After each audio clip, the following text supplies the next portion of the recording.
Hi! మనందరికీ మన ఫోనంటే అదొక ప్రపంచం కదా? మరి అదే ఫోన్ మనకి శత్రువుగా మారితే ఆలోచించడానికే కొంచెం భయంగా ఉంది కదూ? మనల్ని కాపాడాల్సిన టెక్నాలజీనే మనల్ని మోసం చేసే ఆయుధంగా మారితే పరిస్థితేంటి? రండి, ఈరోజు దీని గురించే మనం వివరంగా మాట్లాడుకుందాం. డిజిటల్ అరెస్ట్ ఈ పదం బహుశా మీరు మొదటిసారి వింటున్నారేమో కానీ ఇది ఇప్పుడు చాలా వేగంగా వ్యాపిస్తున్న ఒక పెద్ద సైబర్ స్కామ్. లేదా ఇంకోలా అడుగుతాను, మీ బంధువుల వాయిస్తోనే ఎవరో ఫోన్ చేసి అర్జెంటుగా డబ్బులు కావాలని అడిగారా ఎప్పుడైనా? ఒకవేళ అలా జరిగి ఉంటే ఆ అనుభవం ఎదుర్కొన్నది మీరొక్కరే కాదు. సరే, ఇక విషయంలోకే వెళ్ళిపోదాం. ఇక్కడ మనం పాతకాలం నాటి మోసాల గురించి మాట్లాడట్లేదు. ఇవి చాలా కొత్తవి, మరెంత తెలివైనవి, చెప్పాలంటే చాలా ప్రమాదకరమైనవి కూడా. ఈ కొత్త తరం మోసాలు ఎలా ఉన్నాయంటే టెక్నాలజీ మీద మనకున్న నమ్మకాన్నే ఆసరాగా చేసుకుని దెబ్బ కొడుతున్నాయి. రోజురోజుకి ఇవి అప్డేట్ అవుతున్నాయి, చాలా అడ్వాన్స్డ్గా మారుతున్నాయి. అందుకే మనం కూడా వాటి గురించి తెలుసుకుని ఎప్పుడూ ఒక అడుగు ముందుండాలి. ఇప్పుడు అసలు విషయానికి వద్దాం. ఈ స్కామర్స్ మనల్ని ఎలా టార్గెట్ చేస్తారు, వాళ్ల ప్లాన్ ఏంటి అనేది మనం వివరంగా చూద్దాం. వాళ్ల వ్యూహం అర్థమైతేనే మనం జాగ్రత్త పడగలం. ఈ మోసంలో వాళ్ళు వాడే అతిపెద్ద ఆయుధం భయం. అవును, మనల్ని భయపెడతారు. పోలీసని, సిబిఐ అని పెద్ద పెద్ద పేర్లు చెప్పి మనల్ని కంగారు పెట్టేస్తారు. మనం కంగారు పడ్డామంటే చాలు, ఆ బలహీనతను వాడుకుని డబ్బు గుంజాలని చూస్తారు. ఒక్కసారి ఊహించుకోండి, మీకొక కాల్ వస్తుంది. మేము సిబిఐ నుంచి మాట్లాడుతున్నాం. మీ పేరు మీద ఒక డ్రగ్స్ పార్సెల్ పట్టుబడింది.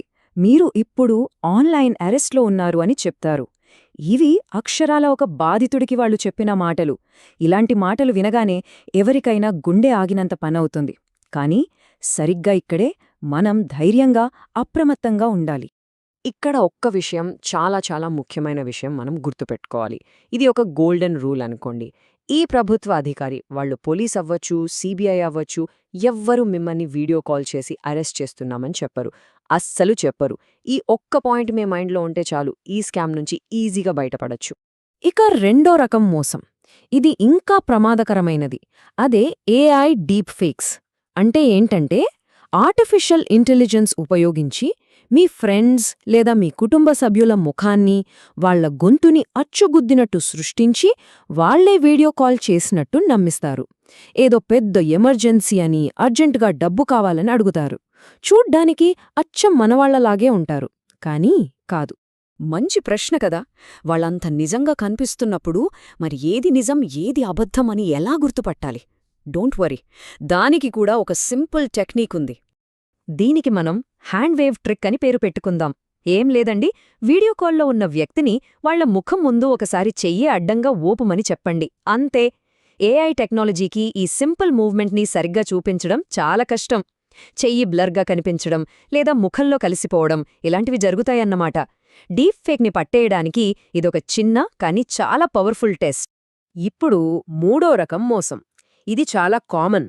అవే యూపీఐ ఫ్రాడ్స్. మీకు డబ్బులు పంపిస్తున్నామనే ఆశ చూపిస్తారు, కాని మనచేతే వాళ్లకి డబ్బు పంపించేలా చేస్తారు. ముందు ఒక క్యూఆర్ కోడ్ స్కాన్ చేయమంటారు, ఆ తర్వాత మీ పిన్ ఎంటర్ చేయమంటారు. ఇక్కడే జాగ్రత్తగా ఉండాలి, ఇది పూర్తిగా తప్పు. ఇది మనమందరం మన మైండ్లో బలంగా ఫిక్స్ చేసుకోవాల్సిన విషయం. డబ్బు పంపడానికి మాత్రమే పిన్ కావాలి. డబ్బు రిసీవ్ చేసుకోవడానికి, అంటే మన అకౌంట్లోకి డబ్బులు రావడానికి పిన్ ఎంటర్ చేయాల్సిన అవసరం అస్సల్లేదు. ఎవరైనా అలా అడిగారంటే అది 100% మోసమే. వెంటనే కాల్ కట్ చేయండి.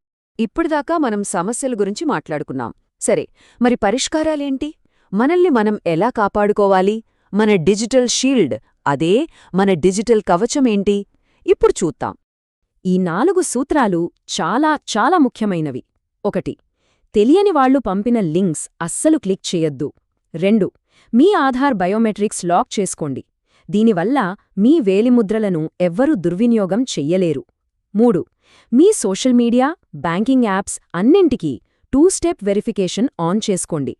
ఇక 4వది, చాలా ముఖ్యమైనది, అపరిచితుల నుంచి వచ్చే వీడియో కాల్స్ని అస్సలు లిఫ్ట్ చేయకండి. ఒకవేళ ఇన్ని జాగ్రత్తలు తీసుకున్నా పొరపాటున మోసపోతే అప్పుడేం చేయాలి? భయపడి కూర్చోవద్దు. సరైన టైంలో రియాక్ట్ అయితే మనం తిరిగి ఫైట్ చెయ్యొచ్చు. దానికోసమే ఈ గోల్డెన్ అవర్ కాన్సెప్ట్. ఒకవేళ మీరు సైబర్ మోసానికి గురయ్యారని తెలిసిన వెంటనే ఒక్క సెకను కూడా లేట్ చేయకుండా డయల్ చేయాల్సిన నంబర్ ఇది 1930 1930. ఇది national cyber crime reporting helpline number.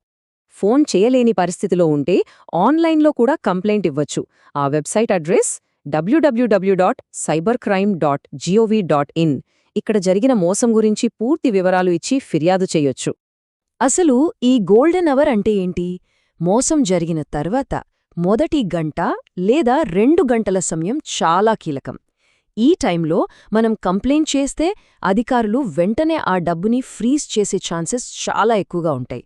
అందుకే ఎంత వేగంగా స్పందిస్తే అంత మంచిది. ఫైనల్గా మనం గుర్తుపెట్టుకోవాల్సిన అతి ముఖ్యమైన విషయం ఒకటుంది.